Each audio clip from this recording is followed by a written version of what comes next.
Post Gupta में अब हम देखिए लास्ट टॉपिक है ये इस वीडियो का। तो यहाँ पर हम पोस्ट गुप्ता के बारे में देख लेते हैं और फिर अपनी क्लास को एंड अप करेंगे। ठीक है, तो पोस्ट गुप्ता जैसा कि हमने बताया, गुप्ता पीरियड में क्या है, जो लास्ट रूलर थे, जो लेटर गुप्ताज थे, अब वो क्या थे, वीक थे। लेटर गुप्ताज कोई शासक ऐसा नहीं था जो ठीक से शासन को चला सके। ठीक, वीक रूलर्स थे। अब इनका फ़ायदा उठाया। अब जो सेंट्रल एडमिनिस्ट्रेशन था वो यहाँ पर वीक हो गया था। सेंट्रल एडमिनिस्ट्रेशन क्या है, वीक हो गया एक तरह से। और फिर यहाँ अनेकों डायनेस्टीज आई, चाहे पुष्यभूति हो, ठीक है, पुष्यभूति हो, थानेश्वर वाले, मोखरी हों या मैत्रकाज हों, तो ये सब यहाँ पर स्टार्ट हो गई थी डायनेस्टी। तो डायग्राम की हेल्प से दिखाएंगे आपको आगे। तो पोस्ट गुप्ता में हम क्या क्या पढ़ेंगे ये एक बार आपको बता देते हैं। Pushyabhuti of Thaneshwar, Maitrakas, Maukhari, western Chalukya of Badami, eastern Chalukya of Vengi and Chalukya of Lata, Pallavas of Kanchi, Pandyas of Madurai, Kadambas of Banavasi and western Gangas of Mysore. And इसके साथ ट्रायो देखेंगे, पाल, प्रतिहार और राष्ट्रकूट का, और कुछ और स्मॉल डायनेस्टीज जैसे यहाँ पर सलेमा डायनेस्टी हो आसाम की, या ईस्टर्न गंगा हो कहाँ के, उड़ीसा के, ठीक है, और इम्पीरियल चोला के बारे में भी यहाँ देखेंगे। ये चोल वो वाले चोल नहीं है जो चोल चेर पांड्या पढ़े थे हमने, ठीक है, ये दूसरे चोल हैं, इम्पीरियल चोल। ठीक है, अब यहाँ पर देखिए डायग्राम देखना ध्यान से, ये वाला, यहाँ से ही आपको सारी क्लियरिटी हो जाएगी। अब हूण्स के बारे में हमने बताया था, ठीक है, हूणों का आक्रमण जो नालंदा विश्वविद्यालय है इन्होंने ही तोड़ा, हूणों ने। इसके साथ यहाँ हूणों का आक्रमण स्टार्ट था। गुप्ताज वीक हो गए थे, ये लेट गुप्ता वाले सिकुड़कर इतना ही एरिया इनके अंडर में रह गया था, ठीक है, छोटा सा एरिया, वरना स्कंदगुप्त के टाइम तक काफ़ी फैल गया था। समुद्रगुप्त ने तो साउथ तक भी फैलाया था। ठीक है, इसके पुष्यभूति डायनेस्टी, मोखरीज, यहाँ मैत्राकास थे, यहाँ चालुक्यास थे, यहाँ पल्लव्स थे एंड यहाँ गौड़ थे। ठीक है, गौड़। तो ये डायनेस्टीज ने, यहाँ पर इतनी डायनेस्टीज ने जन्म लिया। ठीक है, एक एक कर कर इनके बारे में हम यहाँ पढ़ते हैं लेटर गुप्ताज में। तो स्टार्ट करेंगे पुष्यभूतिज ऑफ थानेश्वर। ठीक है, जो पुष्यभूतिज थे इनकी राजधानी कहाँ थी, थानेश्वर। ठीक है, थानेश्वर अगर आज का प्रेजेंट देखा जाए तो कहाँ पर, ये हरियाणा में मिलेगी। ठीक है, कहाँ, हरियाणा में। अब इसके फाउंडर कौन थे, जो पुष्यभूतिज थे, ठीक है, इसके फाउंडर का नाम याद रखना, प्रभाकर वर्धन नाम था, प्रभाकर वर्धन। इनके दो बेटे हुए, प्रभाकर वर्धन के दो बेटे, दोनों बेटों के नाम याद रखना, इम्पोर्टेंट है। ठीक है, इनका एक बेटी भी थी, दो बेटे और एक बेटी। ठीक है, बड़ा बेटे का नाम क्या था, बड़े बेटे का नाम राज्यवर्धन था, राज्यवर्धन, और छोटे बेटे का नाम क्या था, हर्षवर्धन, जिसको सिंपली हर्ष भी बोलते हैं, हर्षवर्धन। ठीक है, एक बेटी थी, दो बेटे और एक बेटी। ये हम इतना क्यों बता रहे हैं, अभी समझ आपको आ जाएगा। बेटी का नाम क्या था, राजश्री था, राजश्री। अब देखिए प्रभाकर वर्धन एक्चुअल फाउंडर, इसके बाद फिर उनके बड़े बेटे राज्यवर्धन गद्दी पर बैठते हैं। ठीक है, लेकिन इनकी बहन को क्या है, किडनैप कर लिया जाता है। जो राजश्री होती हैं वह, इसकी शादी किसके साथ की थी, जो मोखरी थे, गृहवर्मन, इसके साथ मोखरी अभी हमने दिखाया था ना मैप, जो डायग्राम बनाया हुआ था, यहाँ देखना ध्यान से, ये मोखरीज। ठीक है, इनके साथ यहाँ गृहवर्मन था, इसके साथ शादी हुई थी किसकी, राजश्री की। तो गृहवर्मन को मारकर इसकी बहन राजश्री को किडनैप कर लिया था। ठीक है, किसने, नाम याद रखना, शशांक ने। गौड़ गौड़ शासन भी बताया था ना हमने, गौड़ बंगाल की तरफ। तो शशांक ने गृहवर्मन को मार दिया, इनकी वाइफ, ठीक है, राजश्री को किडनैप कर लिया। राज्यवर्धन बदला लेने के लिए गया शशांक से, तो इसको भी मार दिया, ठीक है। फिर आती है एंट्री किसकी होती है, फिर हर्षवर्धन की। हर्षवर्धन किसको मार देता है, हर्षवर्धन शशांक को मार देता है, तो ये ध्यान रखना, ठीक है। तो हर्षवर्धन ने थानेश्वर से अपनी कैपिटल कन्नौज शिफ्ट की, यह ध्यान रखना है। हर्षवर्धन ने राजधानी किसको बनाया, कन्नौज को बनाया। ओरिजिनल राजधानी क्या थी, थानेश्वर थी, लेकिन हर्षवर्धन ने कन्नौज को राजधानी बनाया।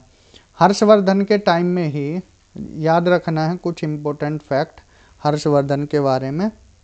हुएनसांग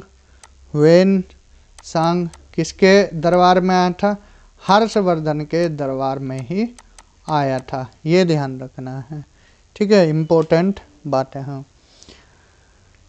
अब हर्षवर्धन का युद्ध देखिए, यहाँ पर क्या है, ये नर्मदा नदी है, नर्मदा नदी।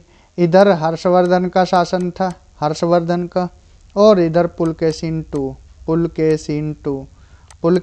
टू ने हर्षवर्धन को हरा दिया था, ठीक है। पुलकेशिन टू जो चालुक्य किंग था, चालुक्य, इन्होंने किसको हराया, हर्षवर्धन को हरा दिया था, ठीक है, ये भी आपको ध्यान रखना है।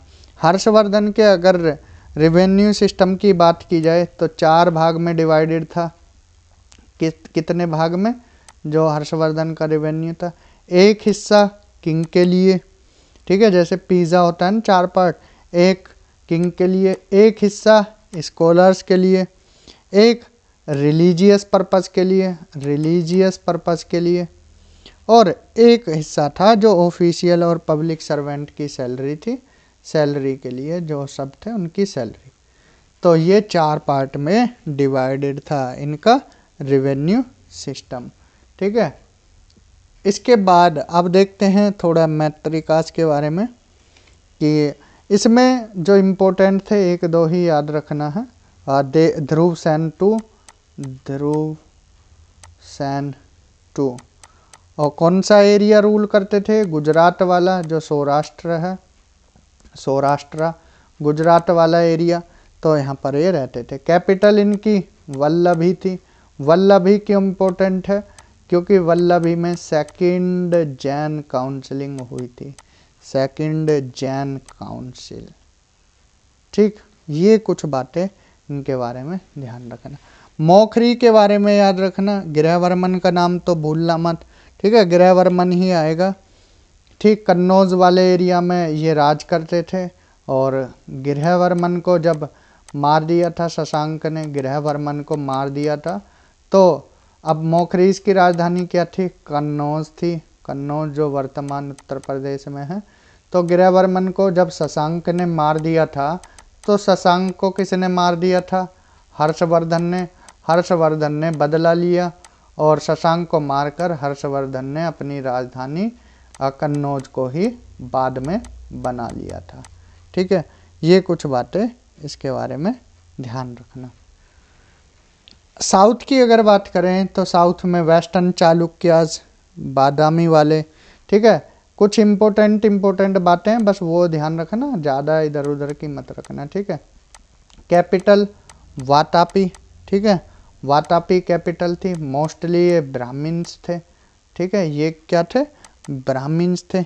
एरिया कौन सा, कर्नाटक वाला, वर्तमान में कर्नाटक वाला एरिया में इनका राज था, ठीक है। पुलकेशिन टू इम्पोर्टेंट था, जिसने हर्षवर्धन को हराया, पुलकेशिन टू ने हर्षवर्धन को हराया था। और जो हुएनसांग हर्षवर्धन कोर्ट में है, इसके कोर्ट में भी आया था, और ये पुलकेशिन टू कंटेम्पररी था हर्षवर्धन के। ये कुछ बातें याद रखनी है। और वेसरा स्टाइल जो है, वेसरा स्टाइल में जो मंदिर बनते हैं वो वेस्टर्न चालुक्याज ने ही बनवाने स्टार्ट किए थे। फिर आते हैं ईस्टर्न चालुक्य, वेंगी कैपिटल, जैसा कि यहाँ वेंगई लिखा है, इनकी कैपिटल क्या थी, वेंगी ही थी। ठीक है, ये ध्यान रखना है।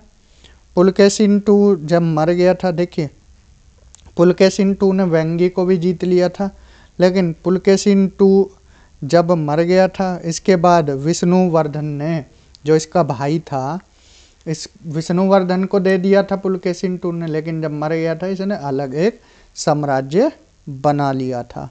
ठीक है, राजधानी रखा किसको, वेंगई को। ठीक, ये रिलेटेड है पुलकेशिन II के भाई से रिलेटेड है, ये ध्यान रखना है। उसका नाम भी अगर याद रखना है आपको, उसका नाम याद रख लेना है, विष्णुवर्धन। क्या नाम था, विष्णुवर्धन नाम था। चालुक्य ऑफ लता, ठीक है, ये लता कौन सा एरिया है, चालुक्य ऑफ लता यहाँ लिखा नहीं है, लिखे देते हैं। चालुक्य लता वाले भी थे, ये गुजरात वाले रीजन में थे, बस ये याद रखने हैं, जिसमें बरप्पा वगैरह थे, बरप्पा। ठीक, इसके बाद पल्लव कांची वाले, ठीक, जिसमें सिम्हा विष्णु, और इनकी कैपिटल जब कांची लिखा है तो कांची कैपिटल थी। सिम्हा विष्णु नाम याद रखना, सिम्हा विष्णु। ठीक है, महेंद्र वर्मन वन एंड इसके साथ साथ नरसिम्हा वर्मन 1, 2 ये सब आए। ठीक, महाबलीपुरम के जो केव हैं ये इनके द्वारा ही, पल्लव जो कांची के थे इनके द्वारा ही बनवाए गए। महाबलीपुरम के जितने भी मंदिर हैं इनके द्वारा ही बनवाए गए थे। ठीक है, ये थे कौन, पल्लव्स, कहाँ के, कांची के। इसके बाद और छोटे छोटे आए, पांड्या ऑफ मदुरई। ठीक, मदुरई के पांड्या, कदम्स बनवासी के, वेस्टर्न गंग्स ऑफ मैसूर। ये इतने इम्पोर्टेंट नहीं है, कंटेम्पररी थे सब। किसके, ये थे चालुक्यास के कंटेम्पररी। अब देख लेते हैं पाल प्रतिहार। देखिए ये पाल प्रतिहार और राष्ट्रीय कूट है, इनकी आपस में ही बजी रहती थी। अब यहाँ अगर आप देख रहे होगे इस डायग्राम को, तो ये क्षेत्र था प्रतिहार वाला, ये था पाल वाला, और ये था राष्ट्रकूट वाला, और ये थे इम्पीरियल चोल। तो इस तरह से ये डिवाइडेड था इनका राज्य। ठीक है, एक एक करके छोटा छोटे पॉइंट जो भी इम्पोर्टेंट है वो देख लेते हैं। यहाँ पर पाल की पहले देख लेते हैं प्रतिहार के बारे में। ठीक है, इस तरह से एरो लगा देते हैं। प्रतिहार के बारे में अगर बात करें तो इनका जो फाउंडेशन रखी थी किसने, हरीश चंद्र ने रखी थी, हरीश चंद्र। इसके बाद किसी किसी बुक में नाग भट्ट भी बोलते हैं, नाग भट्ट इसके जो थे संस्थापक थे, लेकिन कहीं कहीं हरीश चंद्र भी देखने को मिलते हैं। ठीक, मिहिर भोज इम्पोर्टेंट रूलर रहे, मिहिर भोज इनका नाम याद रखना है। ठीक है, अल मसूदी ने किंग बरुआ भी मिहिर भोज को बोला था। ठीक, इसके बाद अगर पाल की बात करें, पाल की तो फाउंडर कौन, गोपाल के बाद फिर धर्मपाल। ठीक है, गोपाल ने क्या है, उदंतीपुर की नींव रखी थी, धर्मपाल ने विक्रमशिला। ठीक है, याद रखना इनके बारे में, विक्रमशिला। अब आपसे हम पूछें उदंतीपुर, अगर हम आपसे पूछें कि ये विक्रमशिला तो धर्मपाल ने, और अगर पूछें जो बिहार वाली थी नालंदा, ये किसके द्वारा बनवाई गई थी, तो आंसर क्या होगा, कुमार गुप्त। ठीक, ये ध्यान रखना है। फिर आए इसके बाद धर्मपाल के बाद आए देवपाल, फिर रामपाल। ठीक है, ये क्रम चलता रहा।